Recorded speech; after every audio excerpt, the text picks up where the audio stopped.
Bismillahirrahmanirrahim. Donc le thème de cette vidéo, ça va être le risque, la subsistance. On va partager des compréhensions qui nous sont venues par le Meded et la Baraka de notre shir, Mohamed Fawzi al-Karkari, qu'Allah sanctifie son secret. On va dire commentiner des versets, et en fait surtout on va essayer de voir c'est quoi le principe commun en fait de ces versets, et qu'est-ce que ça nous dit sur le risque, et comment ça se traduit dans le cheminement du disciple. Donc, le premier verset, Bismillah ar-Rahman ar-Rahim, il est dans la sourate Taha, verset 132. Et commande à ta famille la salat, et fais-la avec persévérance. Nous ne te demandons pas de subsistance, c'est à nous de t'en attribuer. La bonne fin est réservée à la piété.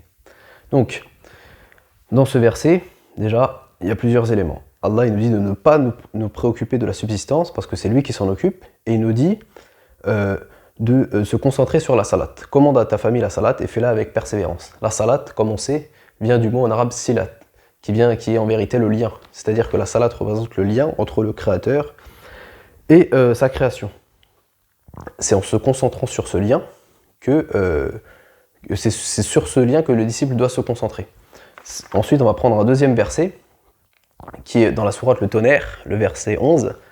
Donc c'est un extrait du verset. En vérité, Allah ne modifie point l'état d'un peuple tant que les individus qui le composent ne modifient pas ce qui est en eux-mêmes. Donc là, on a le même principe. C'est-à-dire que, comme on sait, Sidi Shir nous recommande de lire le Coran comme s'il s'adressait directement à nous-mêmes. Donc là, Allah dit Allah ne modifie point l'état d'un peuple. Ce peuple, en vérité, dont Allah parle, c'est nous, c'est toi. Tant que les individus qui le composent ne modifient pas ce qui est en eux-mêmes. C'est-à-dire que les individus, c'est toi aussi. C'est-à-dire qu'en fait, Allah ne va pas changer ton état si tu ne modifies pas ce qui est en toi-même. Donc on voit qu'il y a en fait, le point commun des deux versets, c'est que c'est en réalité en se concentrant sur son intérieur, en changeant ton intérieur, que ton extérieur va naturellement se modifier également. C'est comme si c'était un principe, c'est-à-dire que tu peux faire toutes les causes que tu veux pour modifier ton extérieur, ton environnement, etc. Mais si ton intérieur n'est pas aligné avec ça, ça ne va pas fonctionner. Donc maintenant on va essayer d'expliquer au niveau du risque, comment ça se passe. Donc déjà le risque, on pourrait dire qu'il y a deux facteurs principaux. À partir du moment où tu fais les causes pour obtenir quelque chose, si tu ne l'obtiens pas, c'est soit une question de timing, donc c'est que Allah n'a pas destiné pour toi cette chose à ce moment-là, soit c'est que cette chose elle t'est pas destinée. Donc voilà. Maintenant, face à cette incapacité d'avoir ce risque à ce moment T, le disciple, on pourrait dire qu'il a deux stratégies. Une stratégie qui est l'acceptation, donc le taslim, il va accepter. C'est comme si cette porte, pour le moment, pour lui, elle est fermée. Si ça se trouve, elle sera ouverte par exemple pour lui dans 3 ans ou dans 5 ans, quel que soit le sujet dont on parle, mais à ce moment-là, elle est fermée. Donc il peut essayer c'est-à-dire que s'il se concentre sur son lien avec son Seigneur, même si cette porte elle est fermée, et ben en fait ce temps il va l'utiliser judicieusement. Et la deuxième stratégie, c'est en fait de faire entre guillemets du forcing.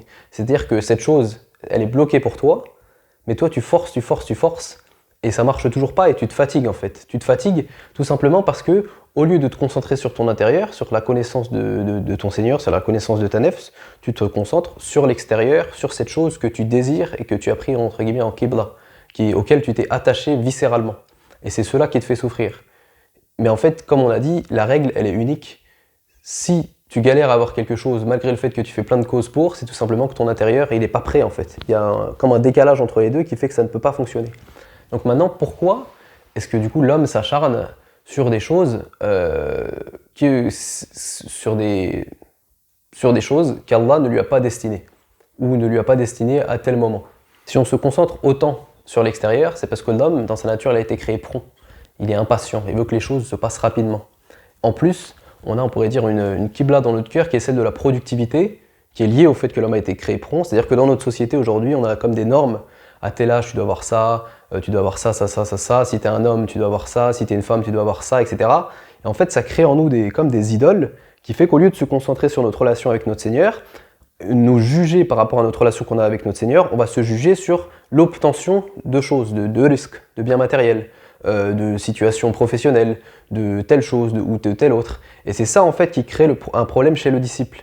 Parce que cette stratégie de courir après les choses, quelles qu'elles soient, c'est quelque chose qui peut fonctionner pour quelqu'un qui n'est pas dans la voie soufie, qui n'est pas dans la voie, parce qu'en fait, on pourrait dire que c'est pas les mêmes règles. C'est-à-dire que cette personne, si Allah ne l'a pas prédestinée à sa connaissance, eh bien, de toute façon, elle peut courir après des choses qui sont vaines, puisque le but de sa on va dire qu'elle est en dehors du cercle de la connaissance d'Allah.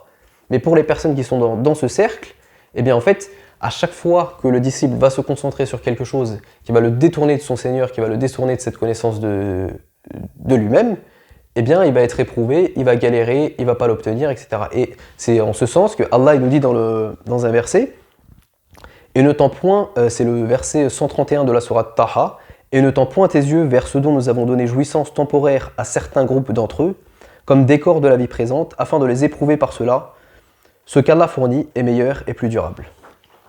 Donc, avant de conclure, je vais donner un exemple personnel. Moi, justement, avant de rentrer dans la tariqa, donc c'est en entrant dans la tariqa, donc quand j'avais 24 ans que je me suis converti à l'islam, avant ça, j'étais pas musulman. Donc, j'avais pas cette notion que le risque, la subsistance, elle vient d'Allah. Donc moi, quand j'avais, je sais pas, 18-19 ans, j'avais en fait cette préoccupation vraiment dans mon cœur qui était très présente. En fait, ça me stressait. Je me disais, qu'est-ce que je vais faire de ma vie? Il faut absolument que je trouve ce que je vais faire de ma vie. Je peux pas passer toute ma vie à faire un boulot qui me plaît pas. Autre... Et en fait, c'était une qibla complète dans mon cœur. Et dès que je voyais quelque chose qui me plaisait un tant soit peu, eh ben, je courais après cette chose. Et ça devenait, il fallait absolument que je concentre tout mon temps là-dessus. Sauf que ça fonctionnait pas en fait. À chaque fois, je finissais par être détourné de cette chose, par des causes, ou alors cette chose, j'étais bloqué, etc. Et en fait, ça continuait, jusqu'au jour où à la Zaouïa, justement, je suis tombé sur le premier verset que j'ai cité, qui nous dit de se concentrer sur la salat, c'est-à-dire le lien, et que c'est Allah qui s'occupe de notre subsistance. Et en méditant là-dessus, j'ai compris cette chose-là. Et à partir de là, j'ai remarqué que quand je me suis concentré sur la connaissance de ma nefs, eh bien, les décisions que j'avais à prendre, qui se sont faites à partir de cela, de cette connaissance de moi-même, et bien en fait, c'est comme si ta volonté s'éteint dans celle du shir. Et donc les portes s'ouvrent, parfois tu as très peu de choses à faire, et tu vois des situations extérieures qui changent de manière très facile, justement parce que ton intérieur il a changé. Et d'autres fois, quand je veux forcer quelque chose, et que ça marche pas, et bien c'est tout simplement parce que intérieurement je suis pas prêt. Donc voilà, la conclusion c'est ça. C'est que si tu cherches à forcer les choses, alors qu'intérieurement t'es pas prêt, tu vas juste te fatiguer. Et si tu cherches à te concentrer sur ton intérieur, sur ton rapport avec ton Seigneur, sur ce que Sidi Cher te demande de faire, et bien petit à petit ton intérieur va changer. Et donc tu vas te réaliser entre guillemets dans ce verset. Et Allah va modifier l'état du peuple qui est toi, c'est-à-dire va modifier ton état une fois que toi, donc les individus, tu auras modifié ce qui se trouve entre eux-mêmes. Donc voilà, on va s'arrêter là, Inch'Allah, en espérant que ça vous soit profitable. Subhana rabbika rabbil izzati amma yasifun, wa salamun ala al-mursalin, walhamdulillahi rabbil alamin.